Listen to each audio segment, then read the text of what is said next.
column has absolutely no frame inside of it, yet it stands perfectly on its own. Let me show you exactly how I did it. My name's Kaylee with Pop Pop Balloon. Let's get into it. There are 3 things that are very important to making this successful. The first one is your weight. You're going to be using a weight that goes up in the middle, but I am also going to be putting a weight in every single one of these base balloons. The second is high quality balloons.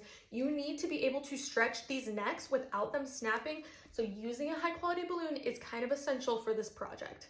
And the last one is a manual balloon sizer. A digital balloon sizer is not going to work for this particular project because when you start putting water balloons inside of balloons and blowing them up, it affects how the air is, and chances are you're not gonna make every single water balloon exactly the same, so you really do need a manual sizer for this. I do wanna mention that this is really only useful for indoor events. Whenever you're doing something outdoors and you're gonna be in the elements, you always need to have heavy duty stands, because I'm telling you, the second you think you're okay, your balloons are gonna be like blowing down the alleyway. Something else that I personally think is really important is to double stuff your balloons.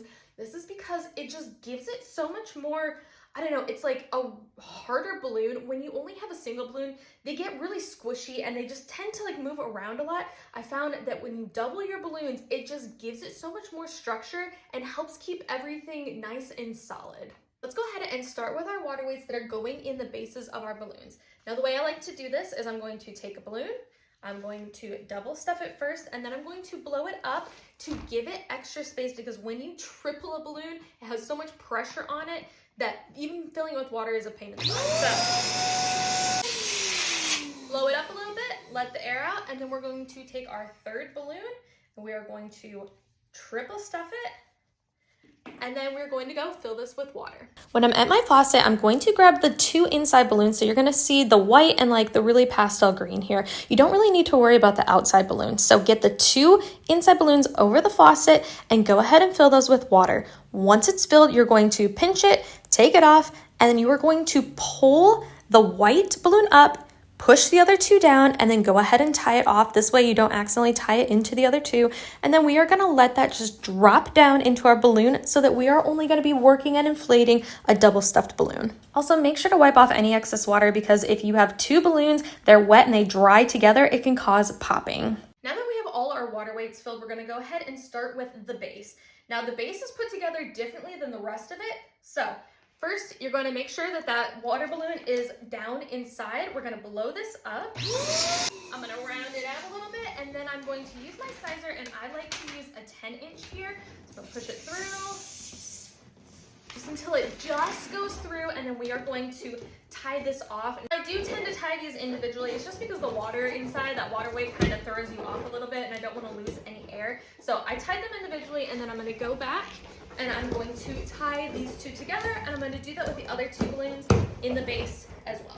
Now when I'm tying these, I do hold on to both the inside and outside balloons while I am tying it, and then I'm going to twist these together to make my bottom quad. Now I did the bottom in a 10-inch, but I'm going to do the rest in a 9-inch. I just like my bottom one to be thicker.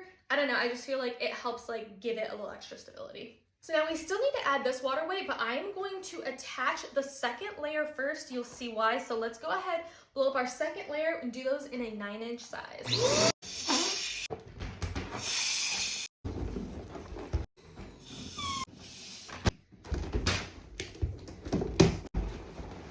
Okay, so we have our bottom layer with our water weights in it, and here is the second layer. Now what you're going to do here is you are going to fold these into each other. What does that mean? What does fold in the cheese mean? He folds it in. That way you create a really nice space up underneath to put that big water weight. Here's what I mean. So you're going to place this on top. You're going to push the top down and pull the bottom up. Top down, bottom up. If your balloons start to mess around on you, don't worry. Just kind of put them back in place. Top down, bottom up until they have switched places. And then flip it over, make sure everything is where it's supposed to be. Okay, there we go. Now you'll see that my balloons kind of aren't lining up. My top ones got switched here, that's okay. I'm just going to flip these 2 so everything is in the right place. Now I've created this nice little pocket on the bottom, and I'm I'm going to take my big water weight, I'm going to drop that down in there, and I'm going to go over the center of both of these, come up underneath, and tie it in. So see how that sits so nicely in there? And that is the base, and look how, like, I mean, like, this is what gives your column, like, the ability to actually stand. If somebody walks past it quickly and is like, I'm not gonna knock it over, you know what I mean? And that's important when you're doing an event for somebody. So for the rest of your column, when you are putting this together, what you're going to be doing is tying the necks, but not just tying the necks, you need to come up over the top layer. This is why using high quality balloons is important, because you need those necks to be like very, very stretchy and not about to snap off pretty much. This is going to be the hardest one because you folded it in. It's just, you're not going to get as much length with the necks as you will on the rest of them. So once you get past this one, it's all downhill from there. My tail and my tail, wrap one around the other, push this down with my body, pull both ends up over the top, and tie it off. That is going to make it so tight in there, and you don't want these wobbling around. Now, let's say this was over here and it was like not, I'm doing the spiral, let's say it was messed up, it's fine. You can just move it over a little bit. It's not the end of the world. Don't worry about that part as much. It's really just getting that neck up over. That's a little bit of the hassle, but like I said, the first one's the worst one. From here on out, it's smooth sailing. At our next one, I'm going to find a tail that I like. I'll find a tail that I like in here. Put this on. Use my body, pull both tails up over, and tie them here. And I'm going to continue to do this until I get the length that I want. Just like to kind of keep an eye on the pattern if I can as I go. Like I said, you can adjust this if you need to. So it's not too detrimental. It's just a little bit easier if you can keep an eye on it.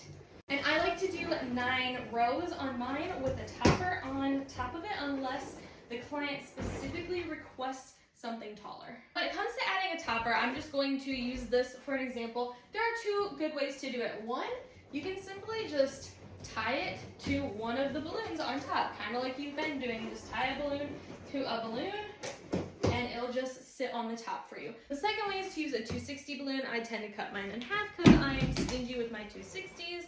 I'm going to get all the air out of it. I like to put a knot in it first, but keep my 2 fingers there.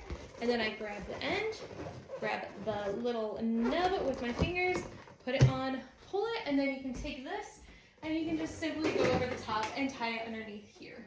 When it comes to transporting these, either you can leave the topper off and you can do that on site, or you can simply take your topper and just push it down to the side, and then this fits so much nicer in your van, in your car, whatever you're trying to fit it into. But if you are trying to stuff like a bunch of stuff into your car or van, sometimes it's just easier to go ahead and put the topper on site. Now, if you're still worried and you're like, I don't know, I'm worried about them snapping, the neck snapping or something like that, you can also go over it with some monoline. Just wrap it around the bottom, start there, and just kind of like go throughout, make sure it's nice and tight, and that'll give you even more security if that's something you feel like you need. So that is how we do our balloon columns without any frame in them. You don't have to go back for them at all. Clients get to keep them for as long as they want. I hope this was helpful. I'll see you next time.